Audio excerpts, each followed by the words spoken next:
Moving on, as someone who's still fairly new to parenting, I can't stress how much of a luxury sleep has become in my life. However, falling asleep can usually be easier said than done.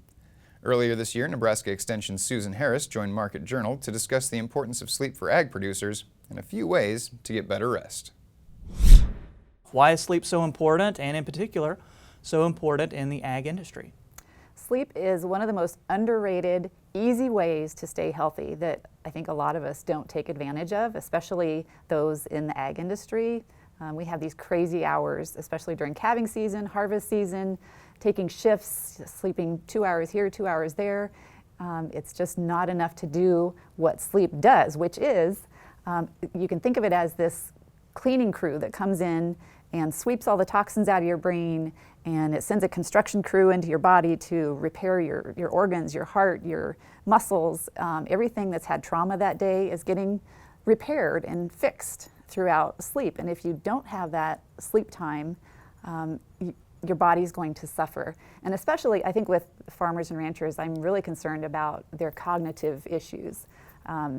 There's this process called consolidation that when you learn something throughout the day, it's cemented in your brain with sleep. Without sleep, it's gone, most likely. You don't remember things as well.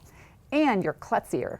You know, you don't have, you might be making decisions that aren't safe, that don't warrant safe behavior. So injury is a factor. Yeah, and that leads into my next question, because I thought there were some pretty startling statistics. One statistic you were talking about, kids on farms are 2 to 3 times more likely to get injured. Any other statistics that you want to share regarding sleep deprivation? Yeah, that statistic is specifically for adolescents. So that's something that I would love parents to consider in looking at their children and how many hours they sleep. We all think of 8 hours as being the number, you know, but for our kids, it's way different. In that study, it said they are more likely to be injured unless they have at least 9 hours and 15 minutes of sleep the night before. So kids need 9, preferably 10 hours of sleep, and the younger ones even more than that, while we can get away with a lot less than that. Another statistic that kind of blows people's minds is that being awake for extended lengths of time, like about 21 hours, is the same mentally as having a blood alcohol content of 0.08, which is the legal level for intoxication in Nebraska. That's pretty serious. And staying awake 24 hours, if you pull an all-nighter, it's like you're wasted. So good advice is to not get into your tractor, not get into a vehicle. It's just not safe.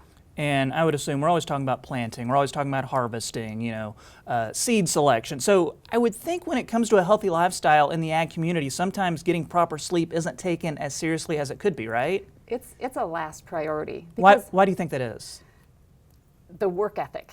You know, it's all about getting the job done. And as we grow up, we're not taught about sleep. We're taught about eating healthy, and we're taught about exercising. But sleep is something that has never been discussed. And another fact with sleep is that in the last 50 years, our length of time overall as Americans sleeping has gone way down. We sleep an hour to an hour and a half less than we did 50 years ago. That's not that long ago. Yeah. And you think about the changes in our lifestyles and our connectivity.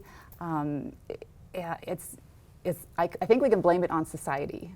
And you've mentioned this is your favorite topic to cover when working with Extension. So you have a whole bunch of tips for people. What are some of the major takeaways that you want people to know so they can get that better night's sleep? I have researched this a lot, and I've interviewed several experts on the topic, and with each of those experts I asked them, what's the number one takeaway I should give to my audiences? And all of them, without fail, said the same thing, and you're probably going to be surprised by this. It's get up at the same time every day. You know, most people talk about our bedtime, and since we were little kids, we're taught, go to bed at your bedtime, you have a bedtime. But really, to set that circadian clock in your body, it's more important to have a wake time, a consistent wake time. It's telling your body it's time to wake up and not sleep anymore. That's my number one tip. The other two most important ones are probably about light and temperature. So many people think that you should be warm when you go to sleep, but actually your body needs to cool down. So it's most appropriate to have your thermometer set between 60 and 67 degrees. It sounds really chilly, but it's really great for sleeping, and it's better for your body.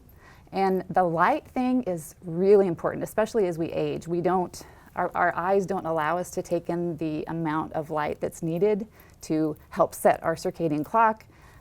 So we are tending to not sleep as well as we age.